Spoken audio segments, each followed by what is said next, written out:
আসসালামু আলাইকুম রহমতুল্লাহ।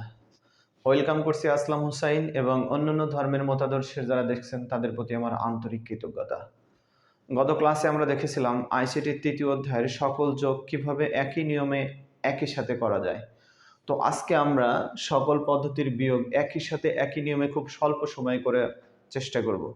যারা আমার ভিডিওটা দেখছেন লাইক কমেন্ট শেয়ার করবেন, পেজটা ফলো করবেন, অন্যকে দেখার সুযোগ করে দেবেন। তো ভিডিওটা শুরু করি।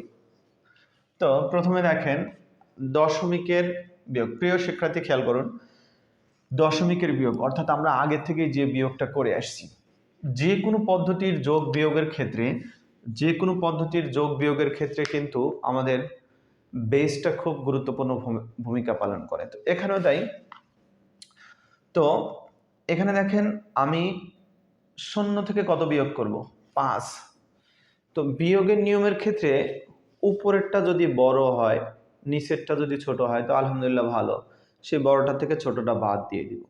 আর যদি এরকম হয় যে উপরেরটা ছোট, যেমন এখানে দেখেন 5 কিন্তু বড় 0 থেকে, উপরেরটা ছোট, যখনই উপরেরটা ছোট হবে তখন বেস গিয়ে তাকে হেল্প করবে, অর্থাৎ বেস তার সাথে গিয়ে কি হবে?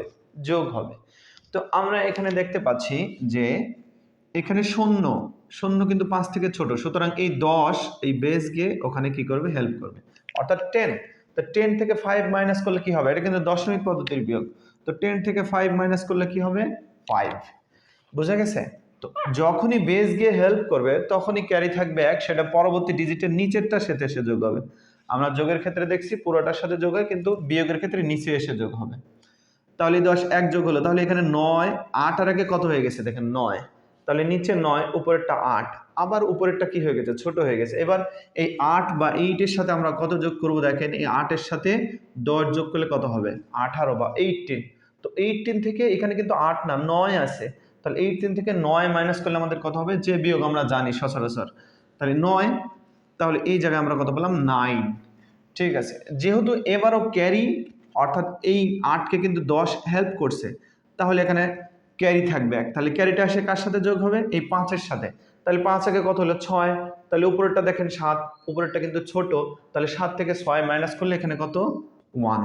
এই যে 195 এটার যোগফল। তো আমরা এখানে চলে আসি, বাইনারি যোগে চলে আসি। দেখেন বাইনারি বিয়োগে, তো এখানে আসেন 1 থেকে 0 মাইনাস, দেখেন উপরেরটা কিন্তু বড়, উপরেরটা বড় হলে কিন্তু কোনো সমস্যা নাই। তাহলে উপরে 1 থেকে 0 মাইনাস করলে কত হবে?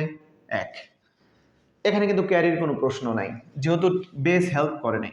এবার দেখেন 0 থেকে 1 মাইনাস করতে হবে। দেখেন 0টা কিন্তু 1 থেকে ছোট, তাহলে ছোটটা থেকে বড়টা মাইনাস করা যায় না। এইবার এই বেস অর্থাৎ 2 গিয়ে একে হেল্প করবে। তাহলে এই 0 সাথে যোগ করে 2 কত হলো? 2। 2 থেকে 1 মাইনাস হয়ে কত হবে? 2 থেকে 1 মাইনাস হয়ে কত হলো? 1। 1। তো এখন দেখেন, যেহেতু বেস হেল্প করছে তাহলে কিন্তু ক্যারি থাকবে।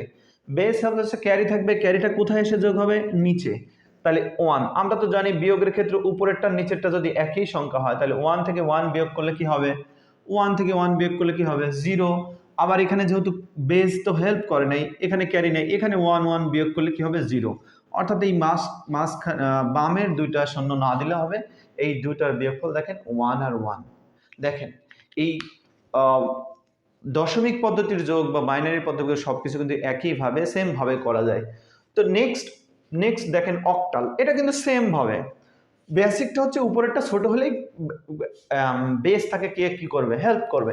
তো দেখেন এখানে 6 আর 5, তাহলে উপরেরটা ছোট, তাহলে 8 এই 5 কে হেল্প করবে, অর্থাৎ তার সাথে যোগ হবে। তাহলে 8 5 13, 13 থেকে 6 বাদ দিলে কত হবে? আমরা জানি কত হবে? 7। এখন বিষয়টা দেখেন, এই যেহেতু 8 গিয়ে হেল্প করছে, এবার ক্যারি থাকবে। ক্যারি যে 9, এই 8 কার সাথে যোগ হবে? 7 এর সাথে। তাহলে 7 আগে কত হলো? 8, আর উপরেরটা কত হলো? 6।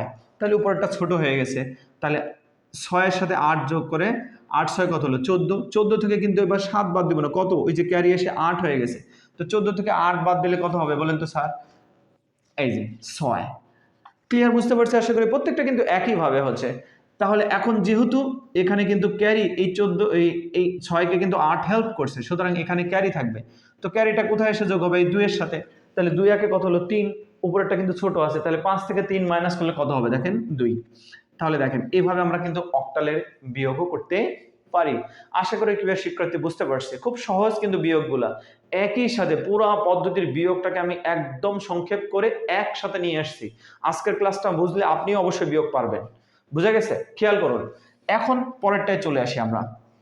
পরেরটায় আসার পরে দেখেন এখানে আমরা দেখতে পাচ্ছি যে এফ থেকে এ মাইনাস, তো হেক্সাডেসিমালের আমি বিষয়গুলো কিন্তু আমরা জানি। এ সমান 10, বি সমান 11, সি সমান 12, এরকম করে এফ সমান কত 15। তাহলে উপরে এফ এ, তাহলে অবশ্যই উপরেরটা বড়, তাহলে এখানে আমাদের কোনো ঝামেলা নাই। তাহলে এফ সমান কত এটা মনে করেন, এফ সমান কত 15 আর এ সমান কত 10। অ্যাকচুয়ালি এখানে এফ থেকে এ মাইনাস করা যাবে না, 15 থেকে 10 মাইনাস করতে হবে। 15 থেকে 10 মাইনাস করলে কত 5। ঠিক আছে, এখন এখানে কি বেজ হেল্প করছে বলেন? 16 যায় কিন্তু এফ এর সাথে যোগ হয় না, উপরেরটা তো বড়ই ছিল, তাহলে হেল্প করার কোনো প্রশ্নই আসে না। তাহলে এইবার আমরা চলে আসি। এইবার আসার পরে দেখেন আমি দেখতে পাচ্ছি এখানে 5, উপরেরটা 4। তো 4 মানে কি উপরেরটা কিন্তু ছোট, তাহলে এই 16 এই বেজ গিয়ে এখানে কি করবে, হেল্প করবে। তাহলে 16 আর 4 কত 20, 20 থেকে আমাকে মাইনাস করতে হবে কত 15, সরি 20 থেকে মাইনাস করতে হবে 5, তাহলে ফলাফল হবে কত 15। তো এই 15 কি আমি হেক্সাডেসিমালে কি 15 কি লেখা যায়? 15 কিন্তু নেই। 15 সমান কত দেখেন এফ, তাহলে আমাকে কিন্তু এখানে কি লিখতে হবে, এফ লিখতে হবে। ঠিক আছে, এখন দেখেন যেহেতু প্রিয় শিক্ষার্থী খেয়াল করুন, যেহেতু 16 গিয়ে 4কে হেল্প করছে অর্থাৎ ক্যারি থাকবে, সেই ক্যারিটা কিন্তু প্রত্যেকটা পদ্ধতির ন্যায় এখানে এসে যোগ হবে। তাহলে 1 আর 1 কত হলো 2, 2 আর 2 কি 2 থেকে 2 মাইনাস করলে কি 0। তো 0 বাম পাশে দিলেই কি না দিলেই কি। দেখুন প্রিয় শিক্ষার্থী, খুব স্বল্প সময়ের মধ্যে আমি আপনাদেরকে এই 4টা পদ্ধতির বিয়োগ একসাথে বোঝানোর চেষ্টা করছি। আশা করি সকলেই বুঝতে পারছেন। আপনারা বুঝবেন, অন্যকে দেখার সুযোগ করে দেবেন, আমার পেজটাতে ফলো দিবেন। আসসালামু আলাইকুম রহমতুল্লাহ।